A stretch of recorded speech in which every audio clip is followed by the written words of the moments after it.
So there was another episode of Monday Night Raw this week, which typically means I'd put out another Raw recap, but honestly, guys, I can't do it anymore. I just, not after this week, I'm tired. I am absolutely exhausted, both mentally and to a certain extent, physically exhausted watching this show every Monday night. Watch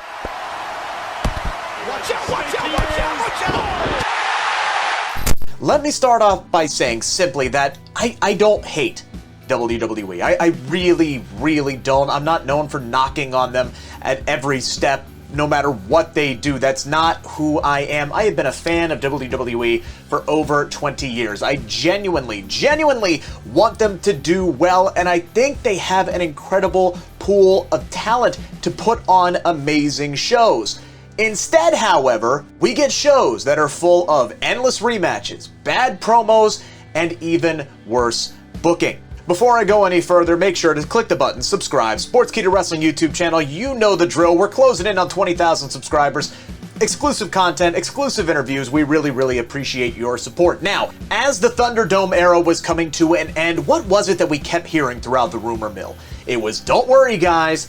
Don't worry, they're saving the good stuff for the live audiences. And I immediately had concerns to where I'm like, okay, I hope this doesn't mean we're gonna bring in a few surprise returns of some prominent part-timers and then it's back to regularly scheduled programming. And it brings me no joy in saying that's exactly what happened.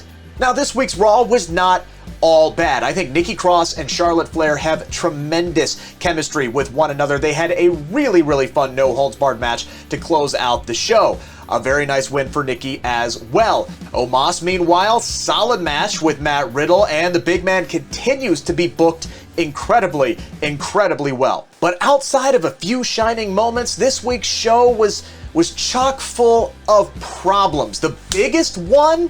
The fact that it seemed like WWE was more interested in masking crowd reactions than actually giving them something to cheer for. Live, sold out Allstate Arena in Chicago. Big wrestling town, hot crowd. WWE was fully prepared for those CM Punk chants. You know, the same guy who keeps getting cheered for even though he left the company 7 years ago, the same company that apparently isn't worried about Punk going to their biggest competitor that they don't even consider a competitor. Yeah, they were sure ready to pipe in that crowd noise the second that Chicago got all rowdy and started chanting CM Punk. And many times when that happened, they were just bored. They genuinely wanted to like this show, and WWE just kept spoon feeding them the same stuff that we've seen week in and week out. Those CM Punk chants, by the way, not the only ones we heard. We want Becky, you're gonna keep hearing that week after week until she returns, and now you're gonna start hearing we want Wyatt, and we started hearing that on Monday despite efforts to hide it. What we did get on Monday from a programming standpoint was really bad promos, delivered to the best of the talent's ability, truly, honestly, but the copy, my God, what grown woman says ewy and yucky in a sentence the way that Eva Marie did when she was interacting with Alexa Bliss's doll Lily? That is not how a grown woman talks, that is how a 4-year-old talks.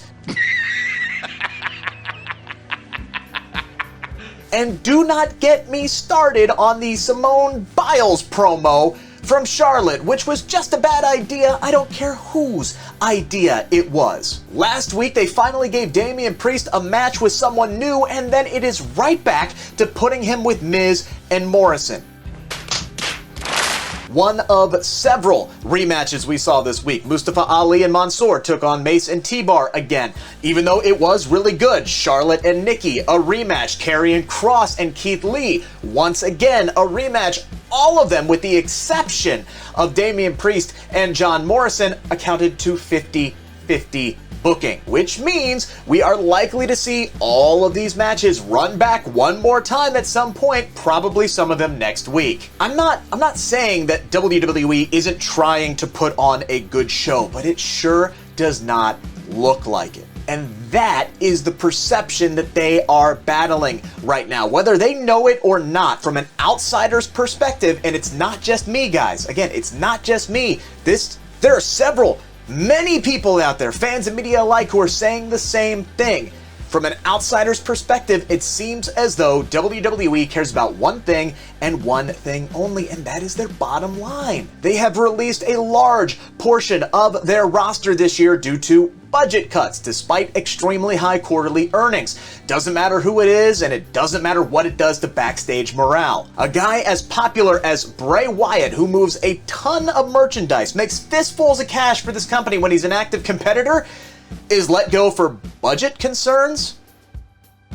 I'm not buying it. You have more and more stars asking for their releases because they believe the grass is greener on the other side. That includes guys like Ric Flair, for crying out loud. You have had 2 massive contract oversights in the past few months, including just letting Adam Cole's contract expire.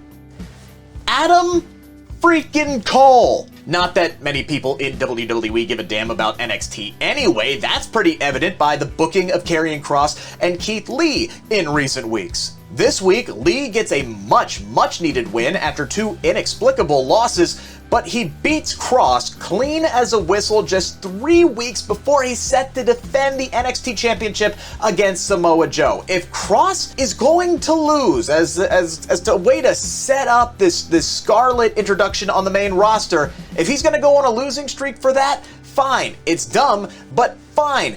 Can you at least wait until he drops the belt first? Because you have just taken all of the shine off of your NXT TakeOver main event. WWE may consider NXT to be developmental once again, but it's still their property. They should want the absolute best for it. And by the way, it is consistently better than what used to be your flagship show. Monday Night Raw should be white hot right now. The crowds want to cheer. They want to see something great. Even after all of the budget cuts, WWE has a bevy of talent at their fingertips. Damian Priest, Keith Lee, Karrion Kross, they are all future main event players. But guys, the booking has got to be there. It has got to be.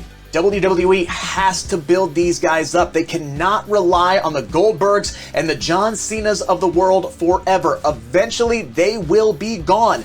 Permanently, just like The Undertaker is now. And that is another issue with WWE, not putting over the younger guys when the time is right. You can build more big stars so you can utilize them on your major events instead of having to call in the part-time reinforcements. That was definitely the most egregious thing they ever did with Bray Wyatt, and they did it multiple times. With the talent that man possesses, he could have been the biggest star in the entire industry. He went up against the likes of John Cena, Randy Orton, The Undertaker, and Goldberg on these massive stages, but instead of putting Bray over, they decided to give the rub to the old guard every single time. And guess what?